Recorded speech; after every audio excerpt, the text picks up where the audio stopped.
we are always wrestling with how to phrase this or where to stand so that you can actually see what's going on. And increasingly, I think we've got some of the right elements on the table. We've talked about an autoimmune reaction. A lot of this protest is attacking the very things that make things functional. We've talked about the verificationism that allows people to arrive at these crazy conclusions. We've talked about the fact that the movement itself appears to be involved in a kind of collective psychosis.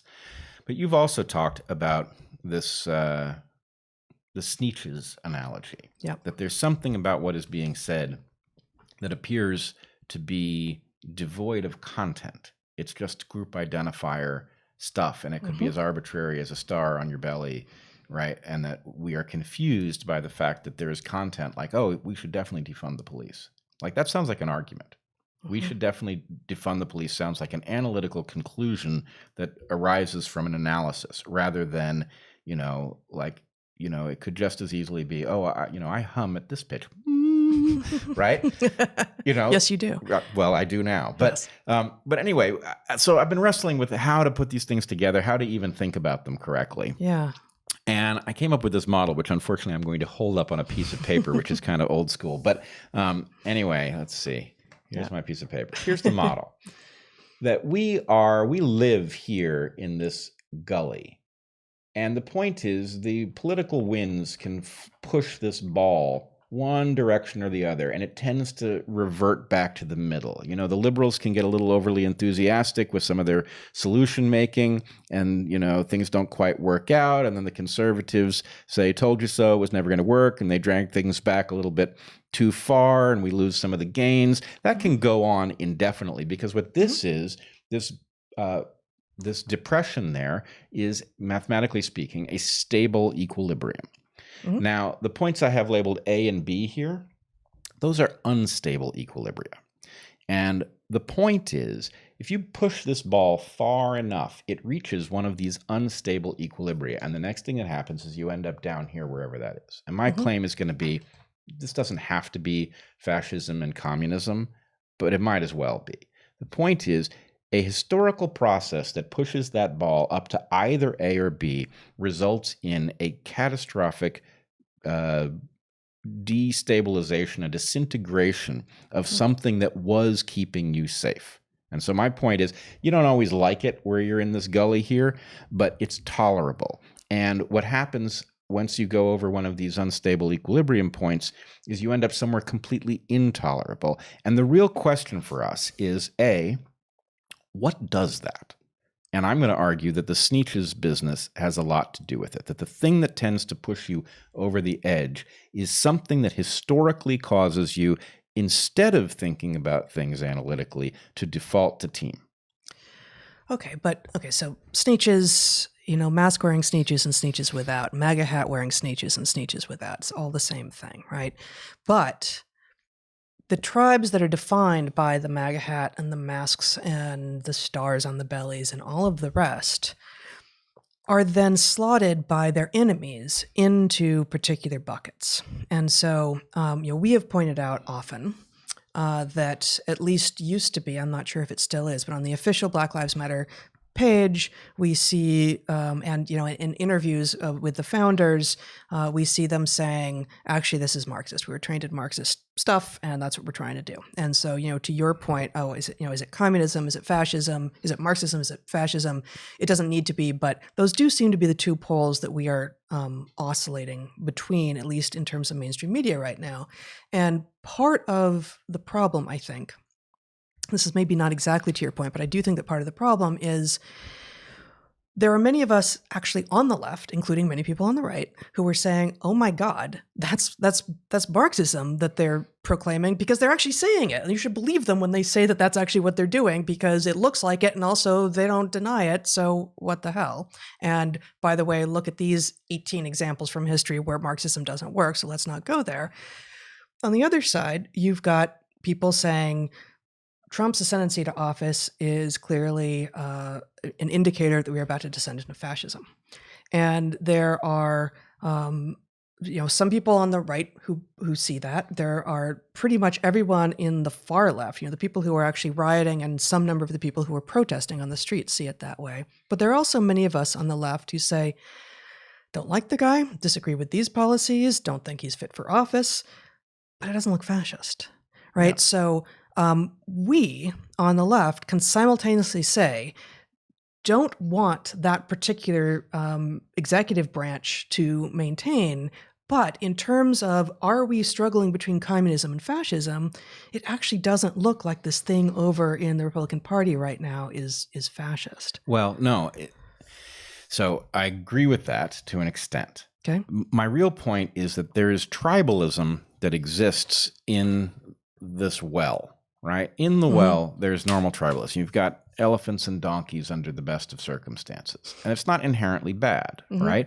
What you have is a tension between arguments, right? Those who want less meddling and more freedom and therefore are willing to tolerate more failure, more people falling off the bottom of the ladder or something, are in tension with those who want to make sure that bad things don't befall you, and so they will actually remove too much of the incentive for you to do good things, right? Yeah. So those two things are actual arguments, right? And where we are is something that reasonable people can disagree over, and where we should want to be is someplace reasonable people can disagree over. My point is that those unstable equilibria, the two high points from which you descend into madness, are places where there is no argument. What we effectively start doing is teaming up for violence. And this is the thing that I'm concerned about, is that history has some mechanism. As far as I know, it doesn't have a name, right? We might have a description of it when things descend into Marxism. We might have a description of it when things descend into fascism. As far as I know, we don't have a description for the general pattern of a functional society that is ebbing and flowing has hit a tipping point, and that tipping point goes to this other type of behavior. And that other type of behavior ends in warfare, genocide, all of these things. And so that's what I'm hunting for, is I think we are now watching, and all of the people that we are in contact with are now grappling with how to describe what they are seeing. We are debating over stuff that literally, we've been at, are we really arguing about whether males and females are different at a biological level? Like, how could a conversation ever get that dumb? It's inconceivable. We're now doing this with 2 + 2 = 5, right? Is it possible the conversation will ever get that dumb? Yeah, it actually apparently is that dumb. I will say that my own failure of imagination cannot figure out what gets dumber than that one. It's hard to get dumber I'm than waiting. That. But my point is, you have hit bottom. We have hit bottom on something. And that is the degree to which what we are arguing over has anything to do with an analysis of any kind. At the point you are arguing about 2 + 2 = 5, you are declaring that you no longer care about what is actual, right? It's pure solipsism. And so my point is, pure solipsism is the adult version of stars on your bellies. So to those who would say, but the other side is fascism, anything is better than that. It doesn't matter as much, maybe, that we say, you know what, I don't even think that's fascism. What matters more is actual intellectual solipsism is the end, full stop. Like that is where you lose all access to the gains from the last 300 years. Right. So this is the point about autoimmunity, is that the people who are arguing against logic itself, right, and those who have signed up with them and are making excuses for them, are arguing against what we have in favor of something they claim we could have. Now, my point would be every single test of their intuition about what we could have descends into madness almost instantly.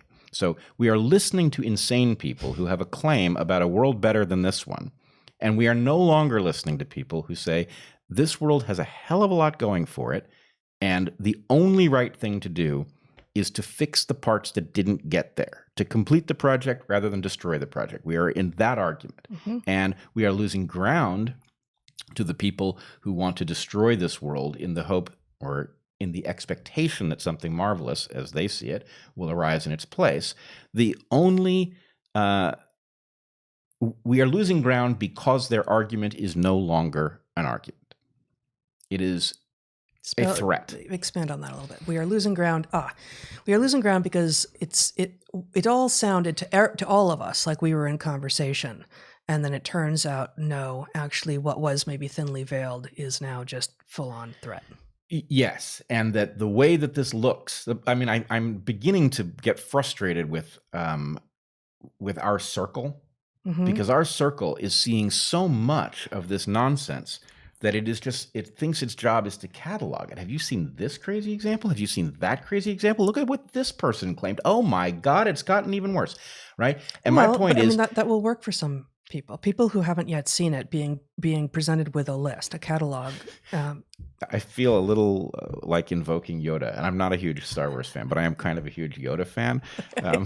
Go for it. There is no try. There's do and don't do, right? My point is, our circle being fascinated by all of the various examples is missing the boat, because we're about to lose the thing that is feeding us, that will provide our descendants with a place to exist and experience freedom and all of these things. And the reason we are losing it is because, those who are good at analysis default to it when something comes in a form. We are purely being gaslit, right? The argument 2 + 2 = 5 is purely gaslighting. Now, I'm not saying that everybody who's saying it knows that, but I am saying that its function is to take all of the people who feel like, no, wait a minute, let me explain to you why 2 + 2 does not equal 5, and get them explaining it, because they're busy over here not paying attention. Right? We are not paying attention to the real thing, which is, holy shit, I think we just crossed that threshold that takes a functional entity and turns it into madness.